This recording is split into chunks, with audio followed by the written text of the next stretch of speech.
விஜய் டிவியில் பிரபலமாக ஓடிக்கொண்டிருக்கும் சீரியலில் ஒன்று சிறகடிக்க ஆட்சி. இந்த சீரியல் வந்து டிஆர்பியிலும் வந்து உச்சத்தை தொட்டு கொண்டு இருக்கிறது. கடந்த வாரம் கூட முத்துவும் மீனாவும் வந்து முதல் திருமண நாள் கொண்டாட்டம் வந்து ரொம்ப பயங்கரமாக வந்து நடந்தது. ஸோ இந்த அப் அண்ட் டவுன் டிஆர்பி ரேட்டிங்கில் வந்து பயங்கரமாக வந்து வளர்ந்து கொண்டு இருக்குது. இப்போ வந்து இந்த சீரியல் நடிகைக்கு வந்து பட வாய்ப்பு வந்து ஒருத்தவங்களுக்கு வந்து கிடைத்திருக்காம். இதனால் வந்து இந்த சீரியல்குள்ளே வந்து ரொம்ப ரொம்ப ஹாப்பியில் இருக்காங்களாம். ஸோ இந்த சீரியலில் வந்து மீனா அவர்களோட தங்கை வேதத்தில் சீதாவாக நடிக்கும் நடிகை தான் வந்து சங்கீதா.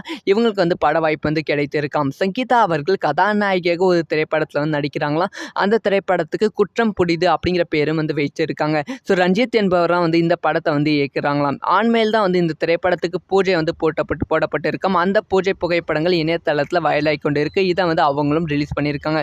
இதனால் வந்து சிறகடிக்க ஆசை படக்குழு செம ஹாப்பியில் இருக்காங்க. ஸோ இந்த அடுத்தடுத்து வந்து நிறைய சீரியல் நடிகைகளுக்கு பட வாய்ப்புகள் கிடைத்து கொண்டு இருக்கு அப்படின்னு சொல்லி சீரியல் நடிகைகள் வந்து தன்னோட நடிப்பு திறனை சீரியல்களில் வந்து அதிகமாக வந்து வெளிப்படுத்தி கொண்டே இருக்கிறார்கள். இதை பற்றி உங்களோட ஒப்பீனியன் என்ன? நெக்ஸ்ட் எந்த சீரியல் நடிகை திரைப்படத்துக்கு போனால் நல்லாயிருக்கும் அப்படிங்கிற விஷயத்த மறக்காமல் கமெண்ட் பண்ணுங்கள்.